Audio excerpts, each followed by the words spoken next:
Good morning, everyone. Welcome back to the class. I hope you people are doing well, and I hope you completed exercise questions and you have been following up with your notebook. If it is so, it's very good because sooner in this week we are going to start our regular classes. So when we start our regular classes, you should be ready with all the homework which I given till now, and you should be ready with the exercise questions and completion of all the exercise and completing their notebook. You should be ready with you people before entering to the school. Make sure that you have completed all the works, then get into the school. That will be good, and you can feel comfortable then after. If it is not, it will be problem for both of us, for me and for you people. So do not let me to create such kind of environment here. Complete all those things. You will be watching the videos for 3 more days, then afterwards we will start our virtual classes. Actual classes will be starting. So there the plan will be somewhat different, so you need to work hard within a 3-4 months. We need to get revision for every subject, so that you should be mentally ready for all those things. You should ready. That means you should not take it as a burden. If you consider it as a burden, it will become more burden for you people, because there will be 6 teachers, 6 to 10 teachers of a 6 subject, and they are all forcing you to read, and they are all making you to get under some works, and they will be giving some homeworks and the test they will be conducting. So if you consider it as a burden, it will become a more burden for you people than us. Then if you consider it as things which you are going to create a future, if you consider it's a good way or a good method to get a knowledge, then it will be very good for you people. So take it as a positive way and make it as a passion. Learning should be as a passion, is not? So once you should create a interest. When you get a passion towards learning, so different kind of a learning in the shorter period of time, and different way of a learning in the shorter period of time. If you make it as a passion, then you will get interest. So when you get into the school, now you'll be under surveillance of many teachers. So there you need to make use of a time properly. We'll have a many timetable for that. So here we'll have a revision. So when you come to the school, we'll have again we'll have a revisions, and we'll have a test, and we'll have homework, and all those things, activities will be conducted. So now in the last class we have been started to discuss about classification of a soils. It's a map work will be given for you people in the term article in the board examinations. Map work will be there. You will discuss when you come here. So do not miss out to the school. Do not become absent. So it's all very much important from the day 1, means January 1st. From there you will have a great importance for your creating futures, or also for the attending the board examinations. From the day 1, we won't make any delay in that. So from the day 1 we will start our plan. So do not get absent for your schools. So we are discussing about the alluvial soil. It's a fine soil which is supports for the growth of sugar cane, wheat, rice, paddy. So that reason the North India is highly populated, because that soil supports for a growth of a crops. You know about, we have discussed about this alluvial soil, how it has formed. Mainly this has formed due to the deposition of sediments carried by the river water. The 3 important river water and tributaries are Indus, Brahmaputra, and the river Ganga. So these all the rivers and tributaries that is carried, and that is the reason for the formation of a northern plain. So that's what we discussed. There are types of a northern plain and the reasons, different reasons, and different types of soils we discussed. Then after we discuss about the black soil, this black soil which is directly formed from the basic rock, a primary rock called as igneous rock. So after the cool and solidification of lava, then it has formed the soil. Some part of a lava is formed, the soil is called as a black soil. So it is having different color, mainly it's a black. It's also called as a regular soil, and the black cotton soil, because that supports for the growth of a cotton. And also it has its own chemical properties. That's what we have discussed all those things in the last class. Now we will be discussing about a red and yellow soil. This picture itself that shows about the things what we are going to discuss. So here the red and yellow soil, you can see the color, it is a red, is it not? As we go deeper in the beneath of a crust, it is a yellow. Is not. So this red and yellow, which is formed due to the differential heat temperature. So earlier beginning was what we were discussing about the soil as resources. From there we discussed that in India we have a different color of a soils with a different chemical composition, with a different textures, with a different fertility. So this all the differences in the soil which is brought by the different rocks which we have in that, and also the climatic changes what we have in India. So here we will be discussing the red and yellow soil. Red soil develops on crystalline igneous rock in areas of a low rainfall in the eastern and southern part of Deccan Plateau. In the east and southern part, that means in Tamil Nadu, Kerala, Andhra Pradesh and Odisha. So here from the east and southern part we have red and yellow soil. Here go along with the map we will discuss. So in the east, here east and southern part we can see this red and yellow soil in the mainly east and southern, east, southeast and south, east, southeast and east. So in this part we can see this red and yellow soil. These areas that receives very low rainfall, is not. These areas during the rainy season, during the monsoon, except these areas, except these eastern part of India, except these parts of India, the whole India that receives a rainfall during the monsoon season, during 4 months from June, July, August, September, October. For this 4 months, all India receives a rainfall, abundant rainfall, except these parts, partially that receives a rainfall. But during the rated monsoon, after 4 months of a rainy season, in 2 months during rated monsoon, this area receives the rainfall. But during the rainy season, this area that doesn't receive the rainfall, so that the soil that receives a low rainfall there, that forms, that turns that color into the red. And this soil which is formed due to the igneous rock, the primary rock, as we discussed about the black soil, same, it is formed by the primary soil. The yellow and red soil are also found in a part of Odisha, in the eastern part, Chhattisgarh, Orissa is actually, Orissa, Chhattisgarh, southern part of a middle Ganga plain and along the Piedmont zone of Western Ghats. You can see that in the Western Ghats, on the western part what we have Karnataka, Maharashtra, there also some portions, some like a patches we can this red and yellow soil which is formed over there, which is found over there. These soils develop a reddish color due to the diffusion of iron in crystalline and the metamorphic rock. So it turns into the yellow color because of a diffusion, because of the evaporation what we get because of high temperature and the low moisture. That turns the red soil into the yellow soil, mainly because of a metamorphic rock. The igneous rock, it's a primary rock. Second is about the metamorphic rock. Then that form into the sedimentary, is not. Means first one is igneous, sedimentary and metamorphic. So this metamorphic rock is having more minerals in it. So this metamorphic rock forms due to the high temperature, high pressure and high density. With high pressure and high density, the metamorphic rock turns into very harder, and with their own quality that turns into the metamorphic rock. So there we can see this type of a soil. So this type of soils are derived, or it has got from the metamorphic rock.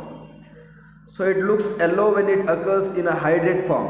When it means hydrated means like suppose like water form, it's evaporated. When it's evaporated and the water we can see in some part, like in the western part we have that receives rainfall. So there we can see this yellow color in that soil. So that's about the yellow and red soil. So now it's about a laterite soil. Laterite, the meaning laterite is a breaking down, it's a breakdown in between, crack in between, it's a laterite soil. So here this soil, it has a crack in between there. The pieces it's made got into the many pieces over there. It's about a laterite soil. The laterite soil develop in an area with a high temperature and heavy rainfall. So this soil gets into the many cracks and the fragment in between because of a high temperature and very high rainfall. So this Laterite soil can be found in areas which receives high rainfall and high temperature. This is a result of intense leaching due to the heavy rain. Leaching means what you call eroding, leaching, intensely with a high rainfall and the high temperature that makes fragmentations over there. The chemical fertility will be what you call disappears and it will be evaporated. So that's what this intensity leaching, it gets intensity leaching due to the heavy rainfall. Humus content of a soil is low because most of the microorganisms, particularly the decomposers like bacteria, get destroyed due to the high temperatures. In this soil, the fertilizer is less in this laterite soil because it receives high temperature and the high rainfall. So due to the high rainfall, it experiences intensive leaching. Due to the high temperature, the decomposers decomposers like bacteria and other form of organic materials in that inorganic and organic materials get dies. It will be destroyed there in the soil. So that reason it will not be having a fertility in there. The soil required organic and inorganic matter. So this organic matter will be get destroyed by this high temperature. So that reason this soil is not much suitable for the growth of any crop, but we can grow a crop there by adding a particular fertilizers and by having or adding a manure for that in this agriculture field. So this soil are mainly found in Karnataka. Laterite soils are suitable for cultivation with adequate doses of manure and fertilizers. These soils are mainly found in Karnataka, Kerala, Tamil Nadu, Madhya Pradesh and the hilly areas of Odisha and Assam. In the eastern part we can see south and eastern part, southeastern part. This soil is very useful for growing tea and coffee. Red laterite soil in Tamil Nadu, Andhra Pradesh and Kerala are more suitable for crop like cashew nut. So it's about the laterite soil. So it covers only the small part of Indian landmass because we can see this type of laterite soil in only patches. It's like a patches laterite soil here. It's not. This is like a patches. We can see these areas. Only these areas are filled with this laterite soil. Not much. It's only patches we can see like a patches. So these areas that receives very high rainfall, and here in Assam also we have this. So Assam that receives the highest rainfall in the world. Mawsynram is a place in Assam which receives the highest rainfall. So that reason we can see this laterite soil over there that supports for the growth of crops only if you add the manure and doses like fertilizers into that. That about laterite soil. Then we will go for the arid soil. We know about this soil. So where can we find this type of soil? So this arid soil is also called as desert soil. Arid soil is also called as desert. Arid region, semi-arid region, that is nothing but arid region is a desert. Semi-arid region, semi-desert means which is having some part of a vegetation and some is above filled with soil, means like sand soils. It's called as semi-arid region which receives high temperature. Arid region is a desert. So here arid soil is nothing but desert soil. So we will be discussing desert soil. Where can we see this arid soil in India? Yes, in the part of Rajasthan, Gujarat, is not. There we have the desert, Indian desert. It's about Thar desert. The arid soil ranges from red to brown in a color. The brown, you can see the red to brown in a color. Mainly that appears in the brown color, yellow, brown, red. Its mixture is not. They are generally sandy in texture and saline in the nature. Generally sand, it's a sand. The soil is a sand. It's not. It's a sand soil. And the saline in the nature. Saline, what do you mean by saline? The soil contains the salt in it. Saline water, the water which contains the salt in it, saline water. It is a saline in the nature actually. So how can we say it is a saline? It is not there in the ocean. So here, every soil it will be having some part on some amount of water molecules in that. Is it not? Every soil it will be having some amount of water molecules in that soil. So here, due to the high temperature in the Rajasthan, in the desert, the water molecules will evaporate due to the high temperature. So that a salt content in the water that remains back with the soil, with the arid soil. So that is the reason why we call it as a saline in the nature.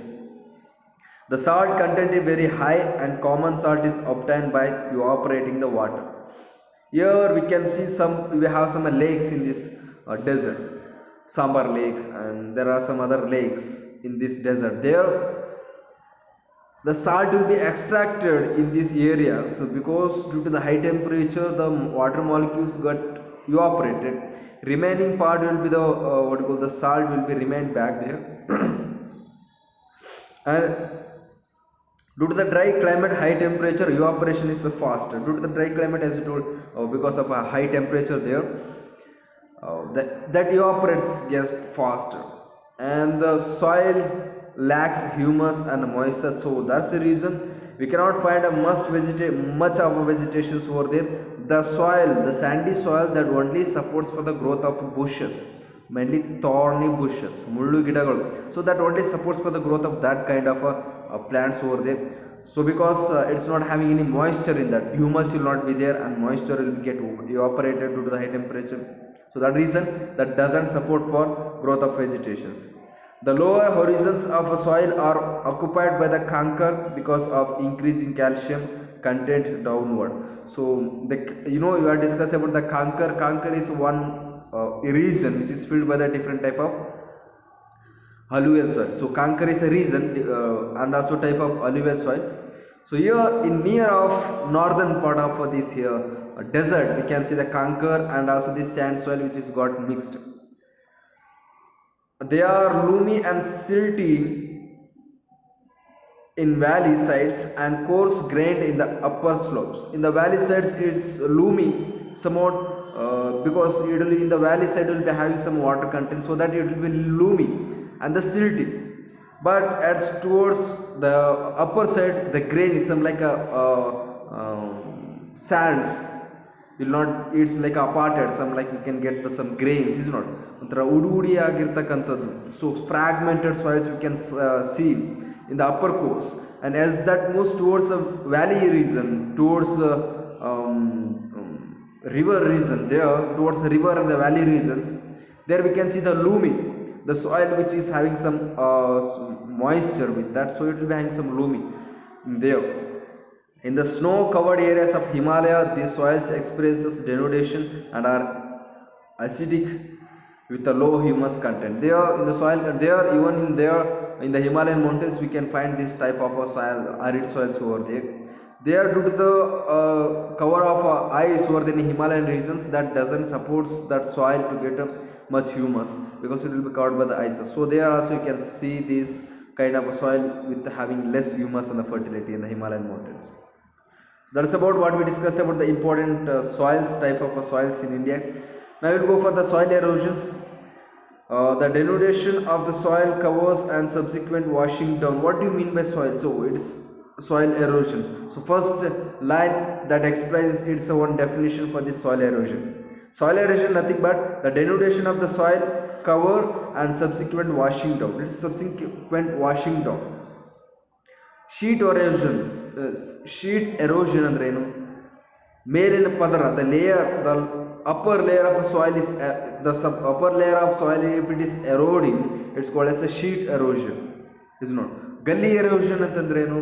ಗಲ್ಲಿ erosion ಅಂತಂದ್ರೆ ಈಗ river, ಒಂದು ಪಾತಲ್ಲಿ river ಹೋಗ್ತಾ ಇದೆ, ಚಿಕ್ಕದ ಪಾತಲ್ಲಿ narrow path, in the narrow path suppose the river water is flowing there, so that erodes the material in the banks, in the in the walls of banks, so that erodes the material, so it's like a gully erosions.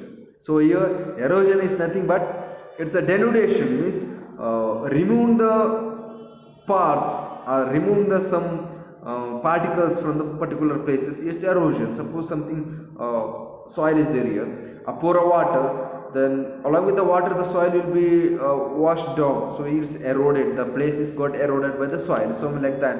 So soil erosion. The running water cuts through the clay soil and makes deep channels as gullies.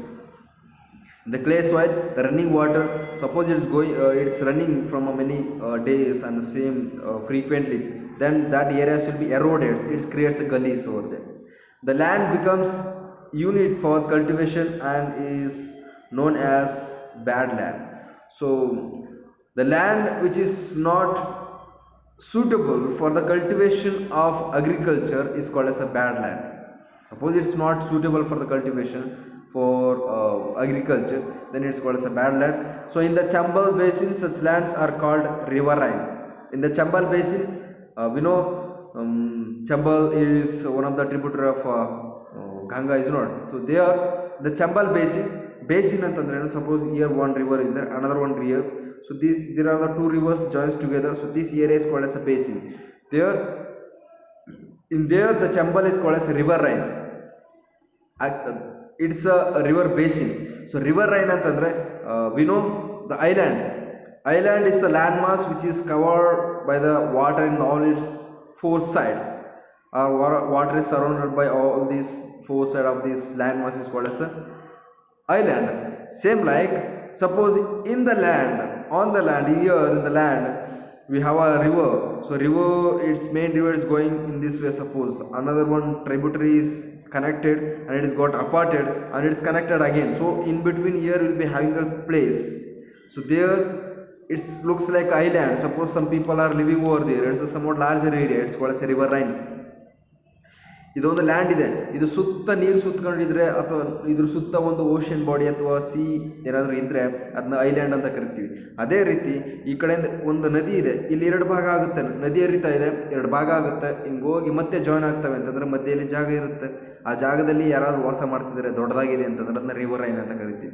So such A riverine we have in this Chambal basin. Sometimes water flows as a sheet over large area known as down slope. Means water flows a sheet means that actually the river water that flows in a gully. Sometimes the water flows in a sheet or over the surface that flows along.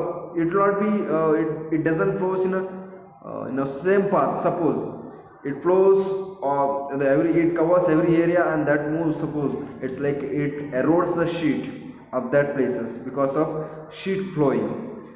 And in such cases topsoil is washed away. This is known as sheet erosion, as we told. So in such cases the topsoil will be eroded. The sheet, suppose the slopey area, the mountain region, slopey area is there, due to the high rainfall, heavy rainfall, deluge, this area will be filled by the runoff water. This whole area will be runoff water. It doesn't follow the same path. ಇದೊಂದೇ ಚಿಕ್ಕ narrow ಇದೆ ಅಂತ ಅಲ್ಲಿ ಮಾತ್ರ ಹೋಗಲ್ಲ, ಇದೆಲ್ಲ ಕಡೆಯಿಂದ ನೀರು ಹೋಗುತ್ತೆ. So that erodes the street of that. So it's called as a sheet erosion. The flowing along the contour line can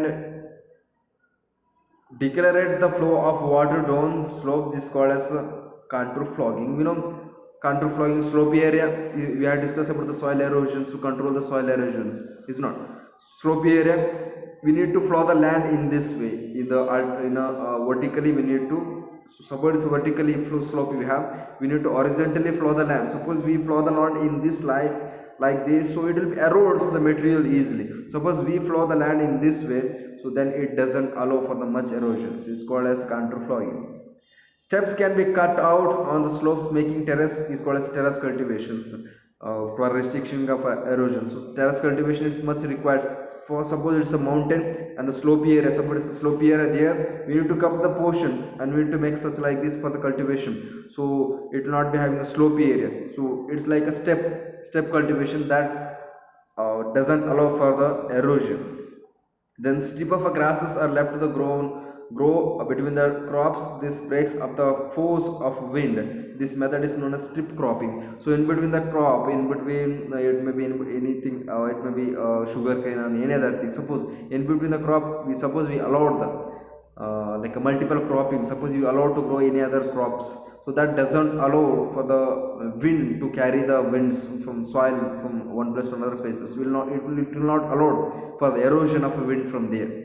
So and also the shelter beds, growing the shelter beds, we suppose it's agriculture field, growing trees and crops in along with this boundary, that also not allows for the erosion of a soil due to the wind and the air, wind and water. So that's about the soil erosions and the conservation methods what we discussed. So that's what we completed the first revision, this first chapter revisions, and practice well and complete your exercise and every homework class works and come to the school. We'll be waiting. Thank you. Have a nice day.